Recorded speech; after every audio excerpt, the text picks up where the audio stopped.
When I was a magazine editor, people would often give me demos. Demos, I say, recordings of their music in hopes of getting coverage in my magazine. Sometimes that was a little bit of a cringe moment. You see, the bands that had talent were discovered, and publicity for these bands came to me through proper publicity channels. There is that chance, though, that an unsigned band was a hidden gem in the rough and could be discovered through handing their demo to a magazine editor that would listen to their music and get excited about them and write about it.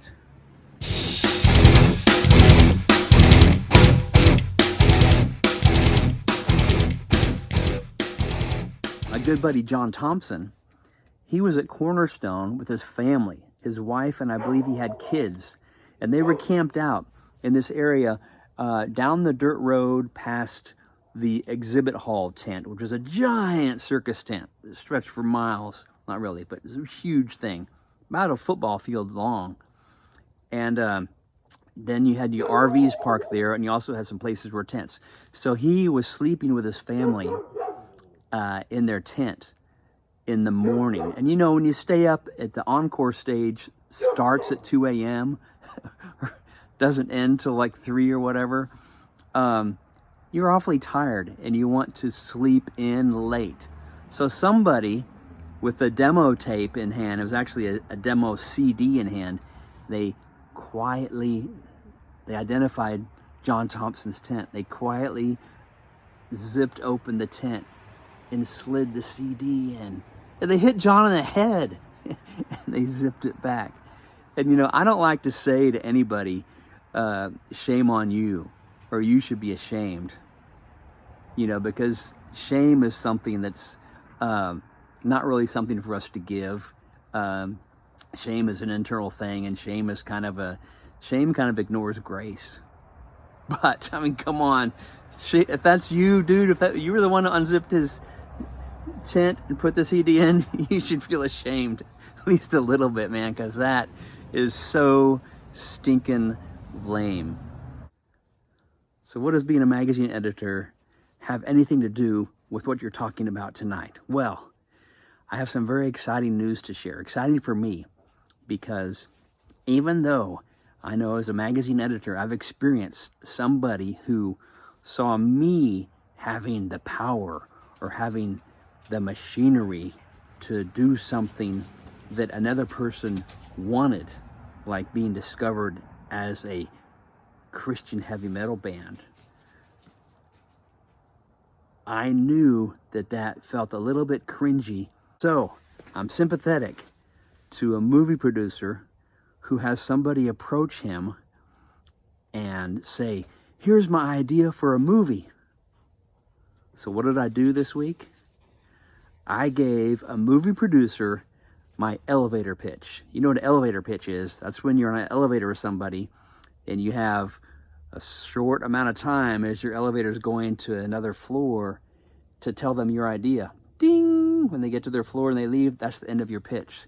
So you have a few seconds, maybe a couple minutes to make your pitch. So I used an email to share with this movie producer my idea for a movie.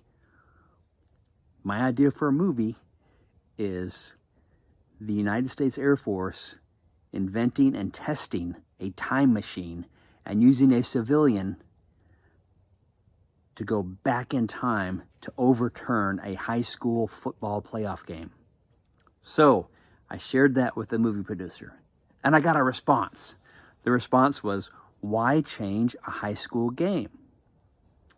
Well, changing a high school football game. When I was a senior in high school, at Desert High School, the Desert Scorpions, the Desert High School is located at Edwards Air Force Base, which is the mecca of flight testing for the United States Air Force in the Mojave Desert in Southern California. We were playing the Mammoth Huskies. And you know, when I see the word mammoth or huskies, and husky is one of my favorite dog breeds. They're so beautiful.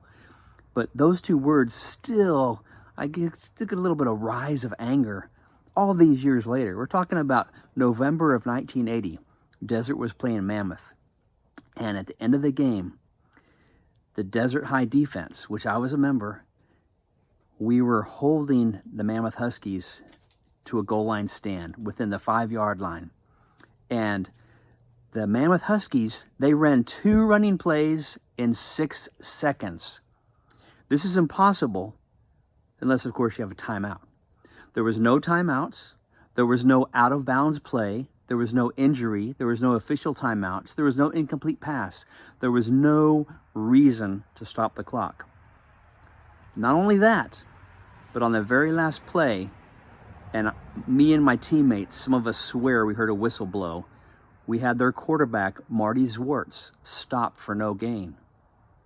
Marty Zwartz threw the football with both hands like a inbounds pass with a basketball into the end zone.